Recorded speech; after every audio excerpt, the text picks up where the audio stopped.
Hello friends, GST ട്രൈബ്യൂണലിൽ appeal file ചെയ്യുന്നതുമായി ബന്ധപ്പെട്ട് 53rd GST കൗൺസിലിൽ വന്ന 3 റെക്കമെൻഡേഷൻസ് ആണ് നമ്മളിന്ന് ഡിസ്കസ് ചെയ്യുന്നത്. അതിൽ ഒന്നാമത്തേത് GST ട്രൈബ്യൂണലിൽ അപ്പീൽ എപ്പോൾ ഫയൽ ചെയ്യാൻ സാധിക്കും, എപ്പോൾ ഫയൽ ചെയ്യണം എന്നുള്ളതുമായി ബന്ധപ്പെട്ടാണ്.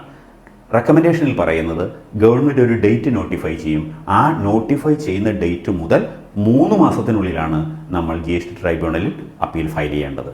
ഇതാണ് ഒന്നാമത്തെ റെക്കമെൻഡേഷൻ. രണ്ടാമത്തെ റെക്കമെൻഡേഷൻ, GST ട്രൈബ്യൂണലിൽ നമ്മൾ അപ്പീൽ ഫയൽ ചെയ്യുമ്പോൾ കെട്ടിവെക്കേണ്ട പ്രീ ഡെപ്പോസിറ്റ് എമൗണ്ട് നിലവിൽ 20% എന്നാണ് നിയമത്തിൽ എഴുതിയിരിക്കുന്നത്.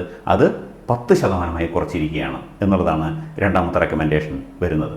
മൂന്നാമത്തെ recommendation, GST tribunal appeal file ചെയ്യുന്നതുമായി ബന്ധപ്പെട്ട് വന്ന മൂന്നാമത്തെ റെക്കമെൻഡേഷൻ എന്ന് പറയുന്നത്, ടാക്സ് പെയർക്കെതിരെ ഡിപ്പാർട്ട്മെൻറ്റാണ് ട്രൈബ്യൂണലിൽ അപ്പീൽ ഫയൽ ചെയ്യുന്നതെങ്കിൽ, അതായത് ടാക്സ് പെയർക്ക് ജോയിൻറ്റ് കമ്മീഷണർ അപ്പീലിൽ നിന്ന് അനുകൂലമായി ഓർഡർ കിട്ടുകയും എന്നാൽ ഡിപ്പാർട്ട്മെൻറ്റ് ടാക്സ് പെയർക്കെതിരെ ട്രൈബ്യൂണൽ അപ്പീൽ ഫയൽ ചെയ്യുകയാണെങ്കിൽ അത് 20 ലക്ഷം രൂപയേക്കാൾ മേലെ ഡിമാൻഡ് ഉണ്ടെങ്കിൽ മാത്രമേ അപ്പീൽ ഫയൽ ചെയ്യുകയുള്ളൂ എന്നുള്ള ഒരു റെക്കമെൻഡേഷനാണ് വന്നിരിക്കുന്നത്.